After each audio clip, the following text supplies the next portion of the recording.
Bonjour les amis, bienvenue chez Amoxy. Aujourd'hui, nous nous lançons un défi, c'est de vous simplifier la présentation du système de sécurité incendie de catégorie A.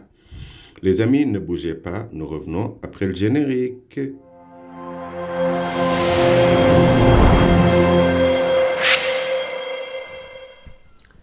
Bonjour les amis, aujourd'hui nous allons vous faire une présentation du système de sécurité incendie de catégorie A. Il existe 5 catégories SSI de catégorie A qui est la version la plus complète, SSI de catégorie B, catégorie C, D, E et ce SSI de catégorie E est la version la plus basique. Concernant le système de sécurité incendie de catégorie A, pour parler du SSI de catégorie A, on se rappelle toujours de la définition.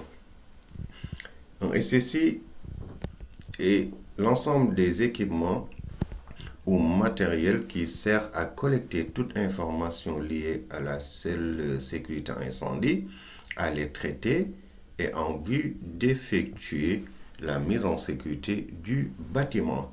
Et la partie qui gère la collecte de l'information est la partie SDI et la partie SMSI, c'est la partie qui gère le traitement de l'information et l'exécution de la mise en sécurité.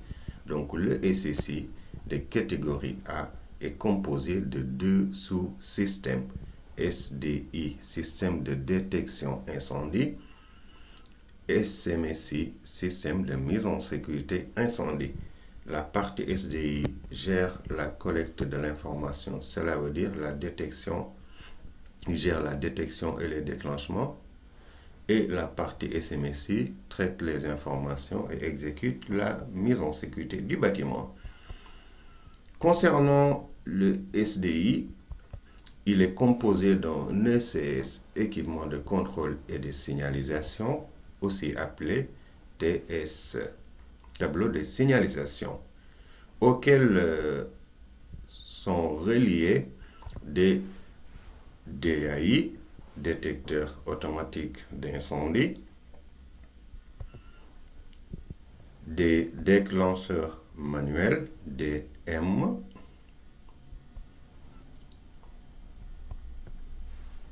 et concernant la partie SMSI, système de mise en sécurité incendie,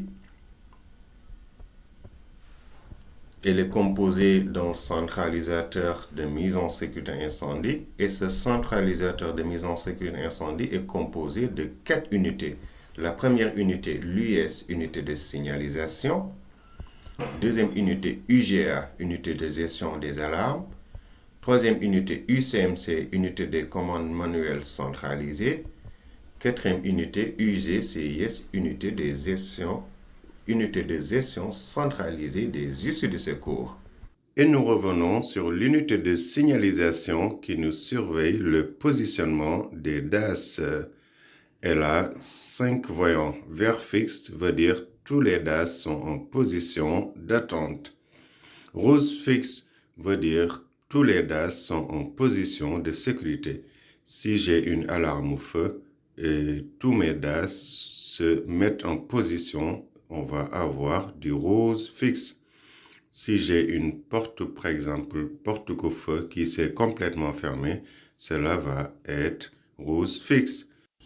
Rose clignotant veut dire un ou plusieurs DAS ne sont pas en position de sécurité. Si c'est une porte couvre-feu, la porte ne s'est pas complètement fermée. Si c'est un volet de désenfumage, le volet ne s'est pas complètement ouvert. Et nous pouvons aussi avoir, s'il n'y a pas d'alarme, du zone clignotant. Cela veut dire que un ou plusieurs DAS ont quitté leur position d'attente sans ordre. Et si jamais il y a un rongeur qui m'a sectionné un câble parce qu'il a bouffé, on va avoir du dérangement zone fixe. Et dans ce cas, moi en tant que SIAP, je ne peux rien faire. Je vais appeler le service de maintenance qui doit procéder à une réparation de ce câble-là. l'UGA, l'unité de gestion des alarmes. Sur cette unité-là, j'ai un bouton qui me permet de lancer l'évacuation du bâtiment. Je peux aussi avoir un autre bouton pour mettre le SCC en veille restreinte, mais dans ce cas, il faut disposer du code du niveau d'accès 2. Si vous voulez une vidéo des niveaux d'accès, nous pouvons éventuellement en parler parce que c'est important de connaître les niveaux d'accès. Souvent, il y a pas mal de gens qui les confondent. Donc, vous pouvez me faire un commentaire comme ça, on pourra vous faire une vidéo sur les niveaux d'accès.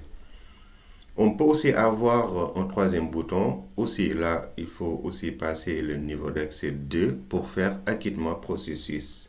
En cas d'alarme feu, s'il y a une levée de doute et on a reçu comme information que c'était une alarme intempestive, dans ce cas, on peut procéder à l'acquittement processus et réarmer tranquillement.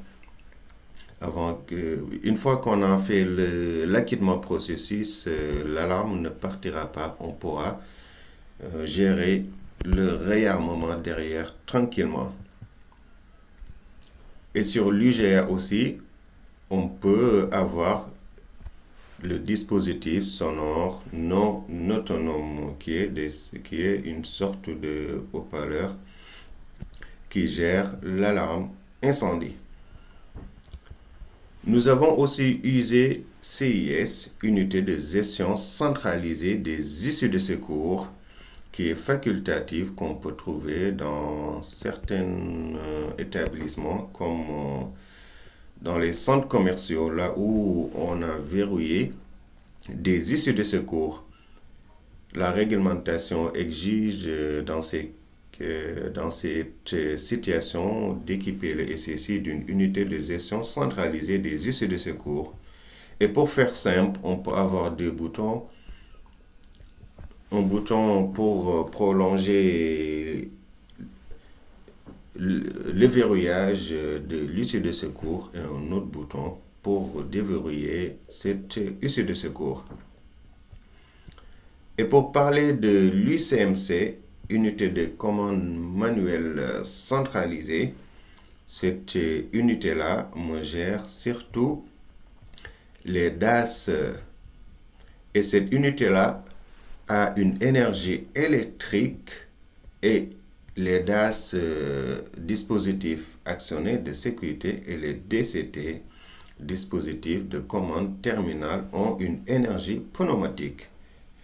Donc, entre l'UCMC qui a une énergie électrique et les DAS et DCT qui ont une énergie pneumatique, on a entre les deux les DAC, dispositifs adaptateurs de commande.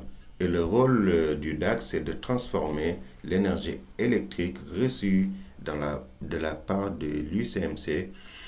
Donc, il va transformer cette énergie vers une énergie pneumatique envoyée vers les DAS et DCT. Et si on parle des DAS, ils ont des fonctions et surtout, ils ont trois principales fonctions. Et ces trois-là, la plus importante, c'est l'évacuation. Il faut toujours parler de l'évacuation, surtout quand il s'agit d'un établissement recevant du public. Et la deuxième, c'est le compartimentage.